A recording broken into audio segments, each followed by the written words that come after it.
about 5 questions for you, and we'll be good to go. Okay? Cool. Thank you.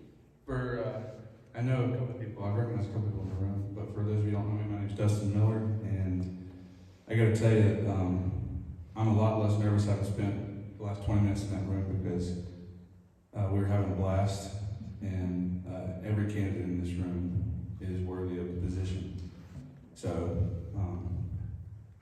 kind of shakes the nerves off because I'm very happy with the candidate pool in that room. To dive into my application, I'm here, well, first of all, I wanted to make a connection to what I'm wearing tonight. My grandmother would tell me that if I didn't know what the dress code was, to dress like I was going to church, and so I did that tonight, and I'm sort of doing the same thing with why I'm here. I'm humbly going to say that I do not know the full scale of the role or the position, but I am coming here with my best foot forward, taking a look at your core values and the One Chatham document, and I think that what stuck out to me between your core values and your mission statement and Chatham 1 was I saw the word all several times mentioned, and so I think that was intentional. I think that you put focus on the word all because that's sort of the core of what Chatham is aiming to do, is to be inclusive. And as an anecdote, I've got 2 kids in North Chatham right now. I've got one that's going to start next year, and they're a product of that inclusivity through the dual language program. Just yesterday, we were having some work done on the house, and my daughter facilitated where to put the windows to someone who was there working with us, and that was a sort of an eye-opening moment where there was a cultural divide that was crossed. There was also a language barrier that was crossed, and I was impressed with my daughter facilitated through Chatham schools. I am a product of public education.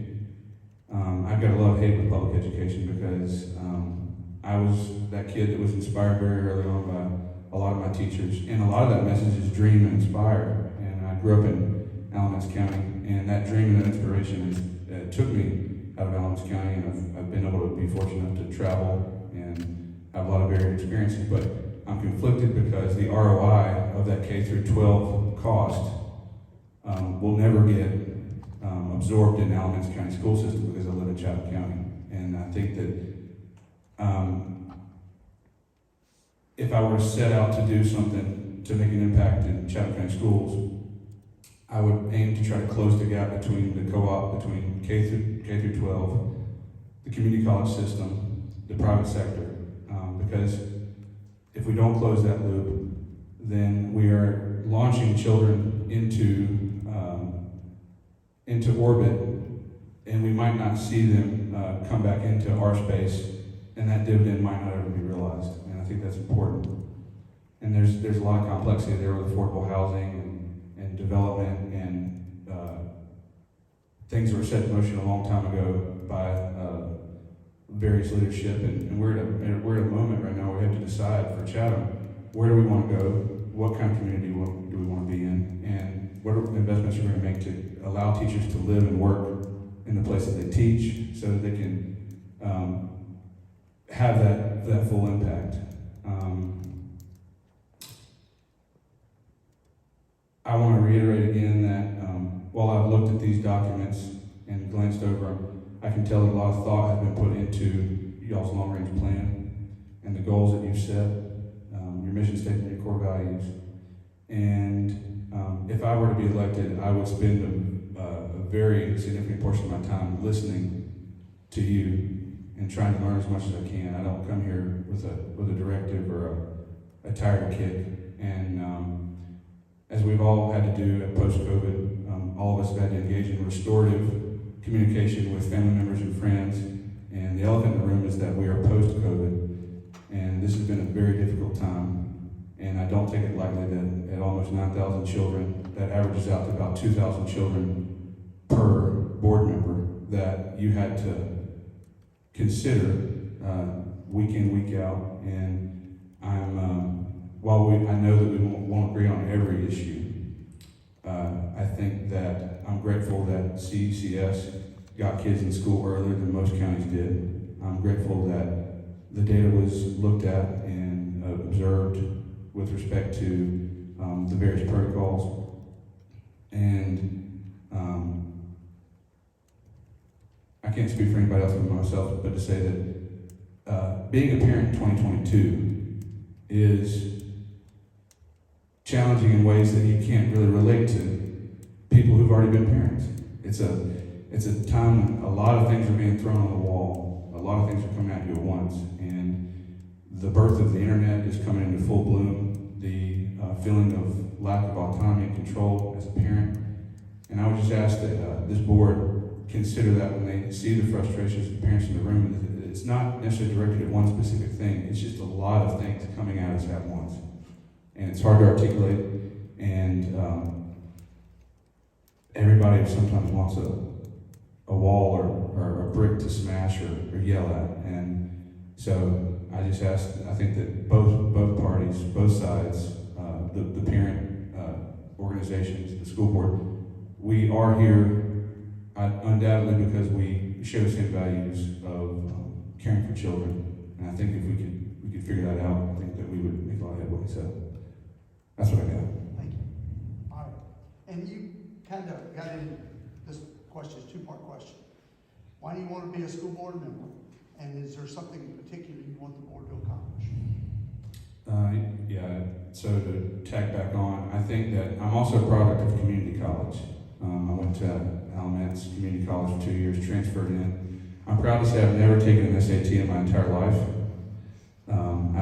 I utilized the crack created through the North Carolina education system, and I came out the other side, a proud graduate of UNC Greensboro. And I think that, again, that to partner with the community colleges in ways you're already doing, but with private sector as well, to say, how do we close the loop with 21st century learning objectives and business outcomes? Because if we say to these children that it's a college or bust model, which I don't think you're promoting,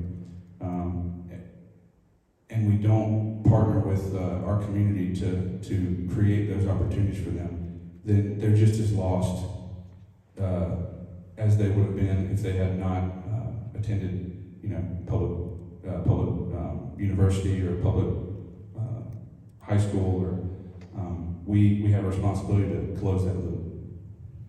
Thank you.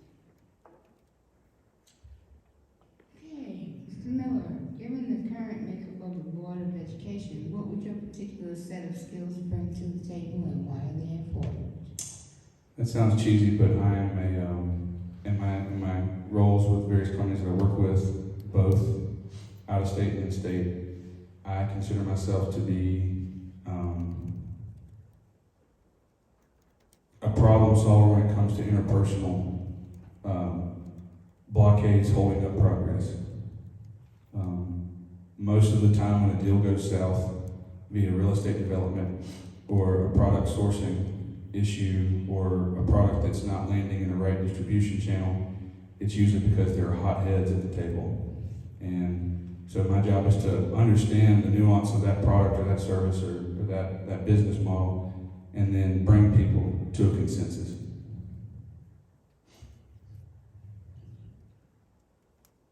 Sounds like, well, when you finished talking, I thought, well, you basically answered all our questions, but you zero in on this for a little bit. We pride ourselves, I think, as a board to really tackle and take on the problems, so there really aren't all that many. No. There are a few things facing us. I don't want to list, narrow down to the single most important issue that's facing us right now. Facing public education or our school system specifically? Chatham County Schools. I think that some of you who are sitting on this board, you know me in various capacities. I think that this county is a blue dot on a red map. And I think that prior to COVID, discourse was really sort of left out of the school board decision. I call it the C-SPAN effect. It was locked away in the C-SPAN genie. And after COVID, when parents were forced to become teachers overnight and quit their jobs and have to contend with policy, it, I think, put a magnifying glass on things, and some things justified, some things not justified. And so I think what the parents want is some assurance. I've talked with many parents on both sides of the political spectrum that they want assurances that school board leadership are acting apolitically. And I would say that the challenge to parents in those positions, when they find themselves asking that question, they also should be acting apolitically as well when they represent themselves. Thank you for your interest in applying, and it's exciting that there's so many people that are interested in the schools and willing to donate their service. So could you briefly describe your involvement with public schools in Chatham County or elsewhere, and what work you have already done that has prepared you for a position in the school board? So I'll start with my most obvious experience was for a brief time I was a law elementary teacher at City Medicine Academy in Durham. And there I was, it was an interesting opportunity because I got to, it wasn't called equity training then, it was called silent rules. And I was what really impacted me was that it was facilitated internally. It was facilitated by the tech librarian who she'd been a staple in the school for many, many years, so there was buy-in because she was speaking from experience. She was leading, she was sort of walking in her role, so to speak. So, and that was formative. I sort of did that because my wife, she was a teacher, and she taught in Carver schools, and I sort of, public education is something that, because we all go through it, we think we're experts in it. And I'd had some interim time between projects, and I thought, I'm going to elementary teach so I can at least speak to that. And that's the most pertinent experience. And in terms of philanthropic, I've worked a lot with Jamie Dean, CEF, helped facilitate some charitable giving and foundation marketing for other foundations in the community. On a policy level, I probably, one of my most proudest sort of attributes is I feel like I know the county dynamics economically. I understand that over 90% of the teachers don't teach in Chatham. I understand that our tax base sort of restricts and limits what the school can really achieve. I understand that when a person says that every school should be armed with 2 officers, they're writing a blank check, not realizing our county budget and not understanding our county dynamics. So I understand the 700 square mile dilemma that is Chatham County. I get it. All right, last question. Will you be able to make the commitment necessary to fulfill the duties of a school board member, based, I guess, daytime job? Would that require you to be away and miss meetings or those type of things? I work for myself and I consult, so I'm around. And to go back to the beginning, to the degree that I know the job, which is, I'm going to say that I do not know the role that you currently serve in the capacity that you know that you serve in, but I'm willing to learn, I'm willing to listen, and to the degree that I know the position, I'm willing to fully commit to that role. Got about another minute. Is there anything else, Mr. Miller, you'd like to tell us? To keep it light, next time you do these meetings, you should have music playing. Go ahead and say that too. And go Heels, that's all I got. Thank you.